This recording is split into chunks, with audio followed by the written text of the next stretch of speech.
আচ্ছা, আপনাদের কার, কার এইরকম গরম, গরম পরোটা খেতে ভালো লাগে? অবশ্যই জানাবেন। আজকে আমি এমন একটা জায়গায় আছি যেখানে প্রতিদিন বিকেলে প্রচুর পরিমাণে গরম, গরম পরোটা বিক্রি হয়। পাশাপাশি এইরকম ডালের প্রচুর পরিমাণে চাহিদা থাকে। আসসালামু আলাইকুম, কি অবস্থা গর্বিত জাতি? আশা করি সকলেই ভালো আছেন। ভিডিওর শুরুতেই ভালোবাসা অবিরাম। এই মুহূর্তে আমি আছি রংপুর গঙ্গাচড়া ময়নাকুটি মোড়ে। এই ময়নাকুটি মোড়ে এই হোটেলটা। তো এখানে একটা ছোটোখাটো হোটেলে দেখলাম বিকেলবেলা প্রচুর পরিমাণে গরম, গরম পরোটা বিক্রি করা হচ্ছে এবং সঙ্গে এই রকম গ্রামের মিষ্টি এবং ডাল এই দুটো জিনিসের প্রচুর চাহিদা। আর আমরা সঙ্গে নিয়ে নিলাম ডিম ভাজি।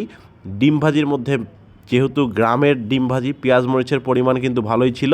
সব মিলে দেখতে পাচ্ছেন এই যে গ্রামের মিষ্টিতে কী পরিমাণ রস থাকে, একটু রস চিপে বের করে ফেললাম।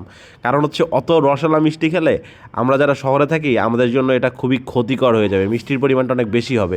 এই কারণে রসটা চিপে নিলাম যাতে করে বেশি মিষ্টি ভিতরে না যায়। এই মিষ্টিগুলো কার কাছে খেতে কেমন লাগে অবশ্যই জানাবেন। আমার কাছে এই মিষ্টিগুলো আসলে খেতে খুব একটা ভালো লাগে না, বাট গ্রামে কিন্তু এই মিষ্টিগুলোর চাহিদা প্রচুর পরিমাণে থাকে।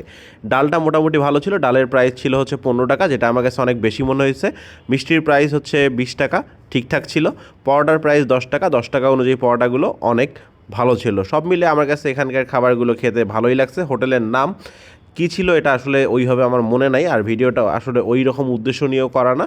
ভিডিওটা জাস্ট আপনাদেরকে দেখানো যে গ্রামের হোটেলগুলোতে কী ধরনের খাবার বা কী ধরনের নাস্তা সবসময় পাওয়া যায়, এটাই। তো এরকম গ্রাম্য হোটেলগুলোর রান্না বা নাস্তা আপনাদের কাছে কেমন লাগে সেটা অবশ্যই কমেন্ট বক্সে জানাতে ভুলবেন না। ভিডিওটা ভালো লাগলে লাইক শেয়ার কমেন্ট করবেন। পেজে নতুন হলে পেজটা ফলো করবেন। ইউটিউব চ্যানেল থেকে দেখলে সাবস্ক্রাইব মাস্ট। আসসালামু আলাইকুম, আল্লাহ হাফেজ।